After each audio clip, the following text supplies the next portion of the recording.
in our source material by, by the author. So she has the good witch of the north. So, witches.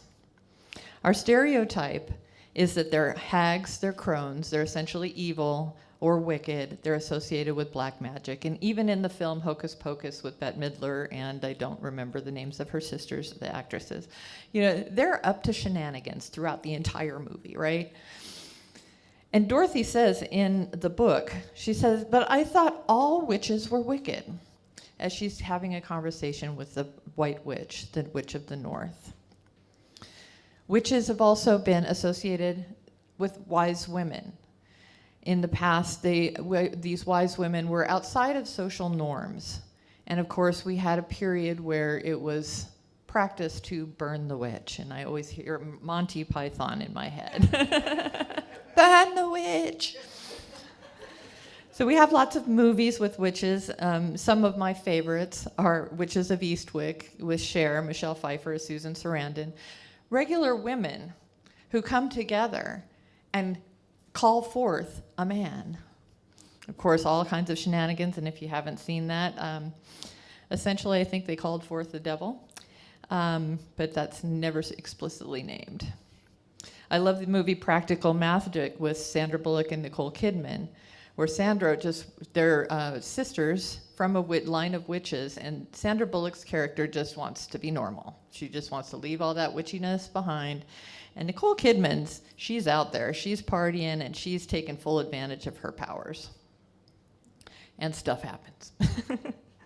We, of course, have Harry Potter, and we're now training witches. It's okay, witches and warlocks, the men are included fully.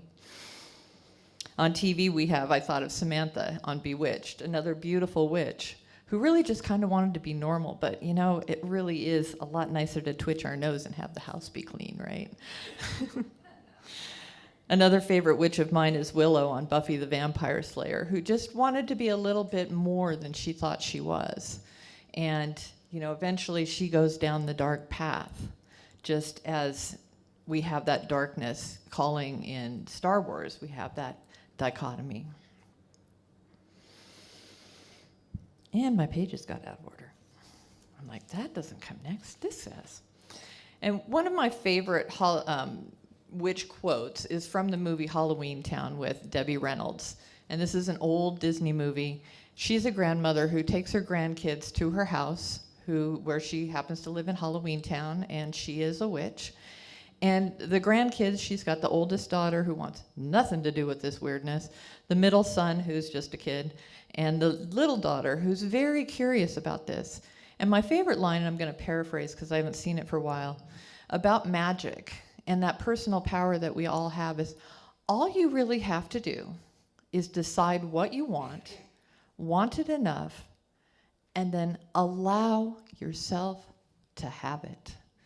And as Maria commented in our reading, you know, it's that allowing that we often get so tripped up in. You know, we're trying, you know, do we trust God? Do we trust the universe to actually allow us to have those things that we want? And then when they show up, how often do we say, wow, that was magical, right? So a quick Google search yesterday as I was kind of looking at witches and witch movies, and there are a lot of them. And that didn't even include all the TV shows. I know there's Charmed, there's other shows that are witch-centered. On this particular list, The Wizard of Oz was number 2 of witch movies. So let's talk about the witches. The first witch we encounter is the one we often forget right off the bat because she's squished in the very beginning of Dorothy's Landing, is the Wicked Witch of the East, right? Dorothy's house lands on her, she's dead, and the Munchkins come out. And they're happy. This Wicked Witch has been ruling over them and just making their life miserable. Munchkin Land is set free. Ding dong, the Wicked Witch is dead. They have their own little song. And we have the Witch of the North come in, Glinda comes in, and asks Dorothy, what kind of witch are you? A good or a bad witch? And that's when Dorothy's like, I'm not a witch at all. What are you talking about? Witches are evil. But you killed the witch. And what I think this witch represents is our past. When we are going to embark on a hero's journey, when we are going to embark on transformation, on something new that is going to completely shift everything about us to grow us into our next greater expression of the divine, we have to leave everything that is no longer working behind. It's not to say that's not a part of us and what has got us to this point, but we can't bring it with us. We can't bring the old friends, the old locations, all the stuff, all the ideas that no longer work. Those things have to be smashed, just like the witch was.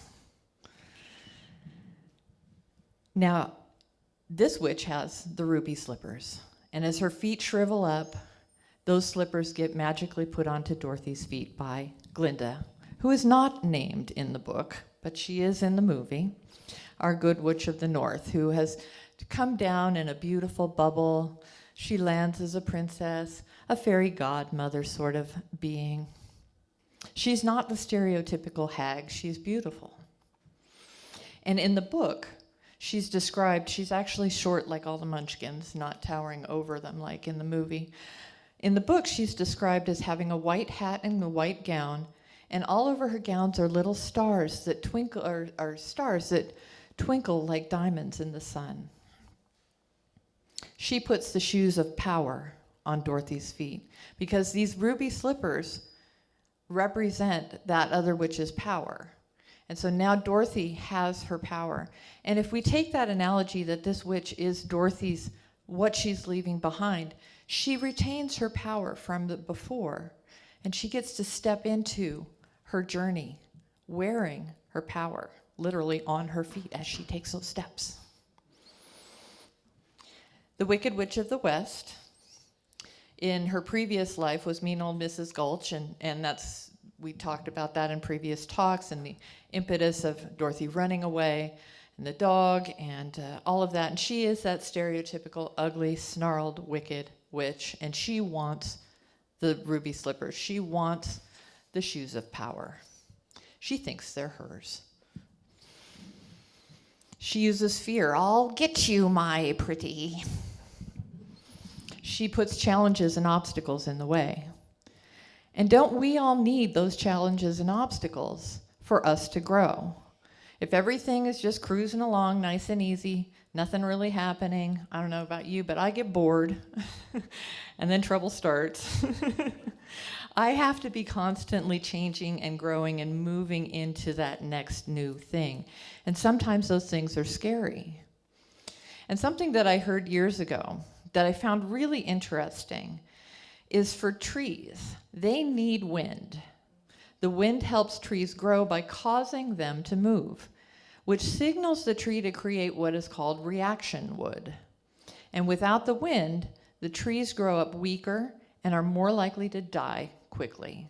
And so we need these conflicts in our lives. We need these obstacles. We need those wicked witches, the fears and the things to overcome in order for us to grow into that next greater expression of the divine.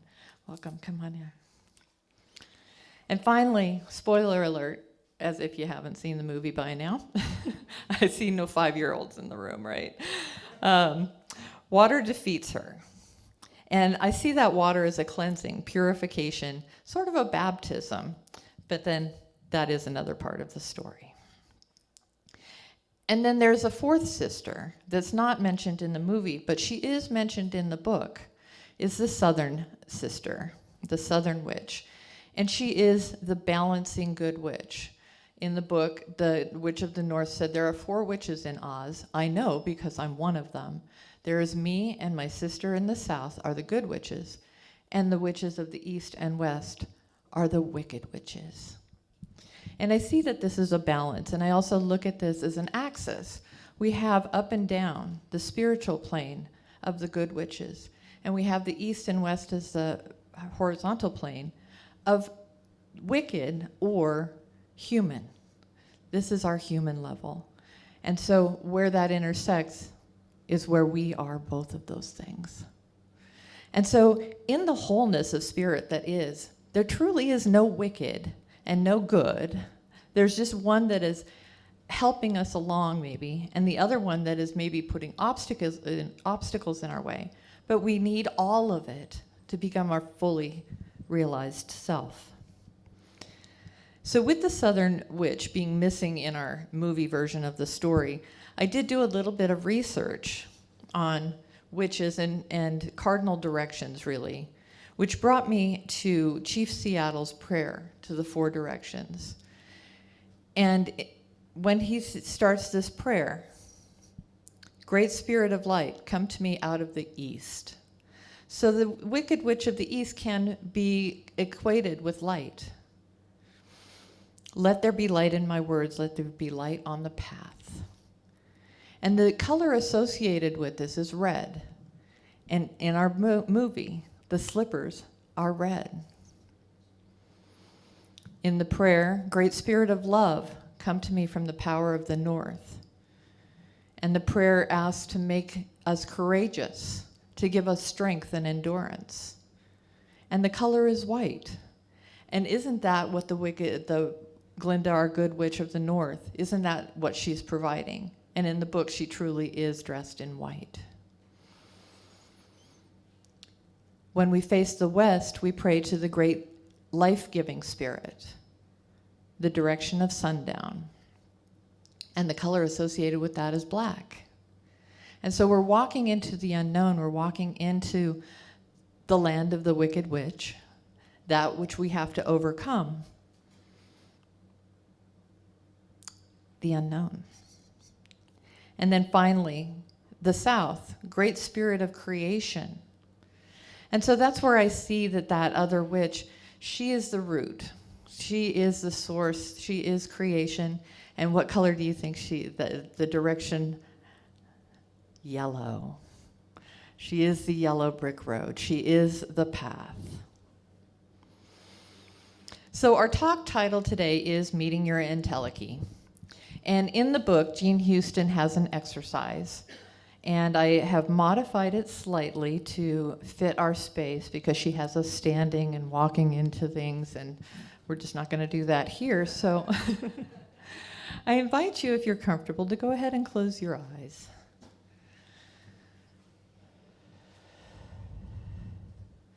Center. Allow yourself to ground and connect to the planet. Let's together take 3 long, slow, deep breaths, breathing in, breathing out, breathing in, breathing out, breathing in, and breathing out. And I invite you to imagine yourself being in a bright, colorful place. It could be somewhere magical and fantastical like Oz, or it could be your favorite forest, mountain, desert, ocean, lake, wherever you find that place of magic.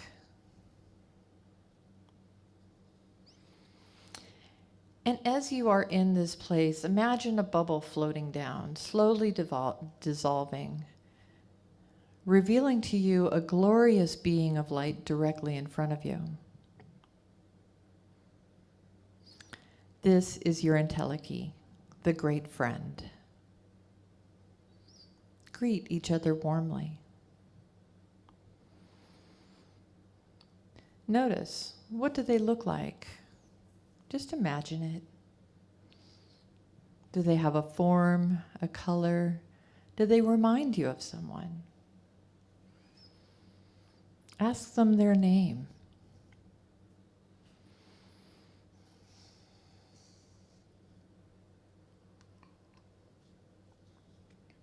Now, raise your hands in front of you and notice your Entelechy doing the same. So you're reaching out to touch your Entelechy, and they are reaching out to touch you. And as your palms touch, the Entelechy begins to beam light waves of love into you. And you can take them in. They beam in wisdom, compassion, kindness, strength. All of these things are being poured into you now through this great friend. Allow yourself to receive. To receive. Receive.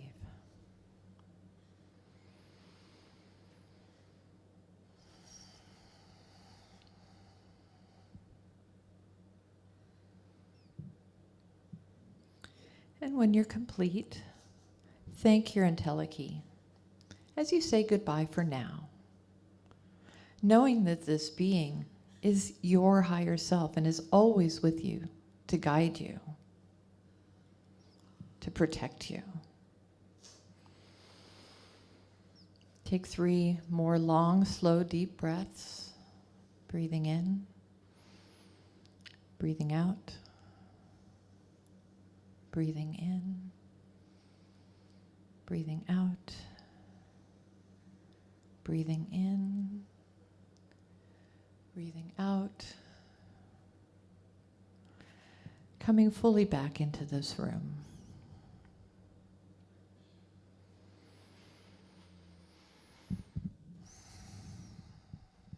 So I recently finished Randy Rainbow's book, memoir, Playing with Myself. Now, if you're not familiar with Randy Rainbow, that is his legal given name. He didn't make it up. He is a political satirist, and he does that through show tunes on YouTube. I've been following him for years. Some people are nodding. Some people are like, what? His signature accessory are a pair of pink rhinestone cat-eye glasses. And I went to a show last time he came into town last fall, and you can buy them at his shows. And a fun fact about Randy is, as a side hustle while he was still trying to make it, he made ruby slippers that he sold on Etsy. And in his book, it's a black and white picture, but there's a picture of a bunch of pumps all sparkly. And his dad actually used to make him ruby slippers when he was a little boy, which I thought, yeah, So that's it. And throughout the book, there's all kinds of references to the Wizard of Oz. So obviously this is a very influencing story for him. And I'd like to just conclude with something that it moved me when I read it. So I'm going to share it with you today. Randy says, as far as I'm concerned, everyone has a pair of pink glasses tucked in their back pocket, whether they realize it or not. They're the key that unlocks all the joy, humor, creativity, and magic within you. They're a secret superpower that allows you to turn your biggest insecurities into your greatest assets. They're a sparkly, rose-colored lens through which you can see this crazy world however you want to see it. They're whatever gives you the courage to cut the shit, find your truth, and proudly put it out there on full display. And so with our pink rhinestone cat-eye glasses, or our ruby slippers, or our brooms, or our magical wands, we embark on the next great adventure. And how does Dorothy begin? At that inner point of the expanding spiral. She puts her toes right there on the spot. And she starts one step at a time, one day at a time.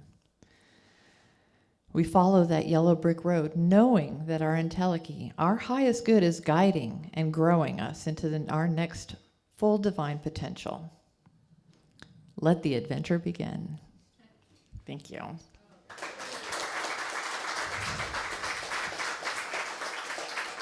And so we're going to pray.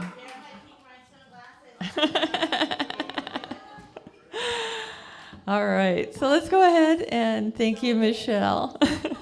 Michelle is so enthusiastic. I love it. So let's go ahead and pray.